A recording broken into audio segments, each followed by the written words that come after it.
Now the violence and destruction continues with no end in sight. The Pentagon estimates Russian forces have fired more than 1,200 missiles at Ukraine. The explosions have reduced some cities to rubble. In fact, Ukraine's infrastructure has suffered at least $100 billion in damage. That's from the Ukraine government. It's difficult to figure out the exact number of civilians killed, but the State Department reports Russian forces have killed more than 2,400 people in Mariupol alone. Millions more forced to evacuate. According to the United Nations, the conflict has led to more than 3.6 million refugees. Still, Ukraine has managed to withstand Russia's assault, not only defending cities, but also retaking territory. Retired Marine Colonel Brendan Kearney now. He served tours in Afghanistan, Asia, and Europe. Colonel, thank you. Ukraine's Navy says it destroyed this Russian naval vessel in the Black Sea this morning.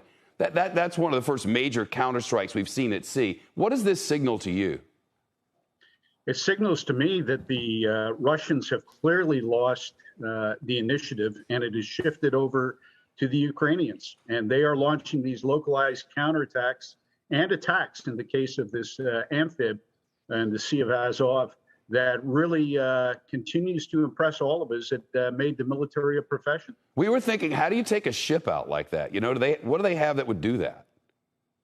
The Ukrainians are in possession of not only ship-to-ship missiles, but shore-to-ship missiles. And they're, if you think in terms of the Javelin that we've all been watching work here on Russian armor, you're looking at something that is by a magnitude a larger warhead and greater range, but it works just as well. It'll do significant destruction to a ship.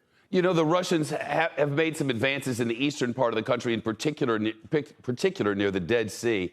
If they continue to advance from the east, what sort of pressure does that put on Ukraine? Well, you know, it does put pressure on Ukraine, but Ukraine is operating on a principle of what we call interior lines. As they continue to fall back, that allows them shorten supply lines. And what it does is it increases the Russian supply lines, which already their logistics chains have proven to be utterly incompetent in trying to keep their own people supplied. So in many respects, the further the Russians go into Ukraine, the greater the advantage is to the Ukrainians. You know, the problem for the Ukrainians is they've been at this for so long. They don't have the numbers that the Russians have. How high the concern about fatigue? Can they keep this up? They can keep it up for as long as they want to.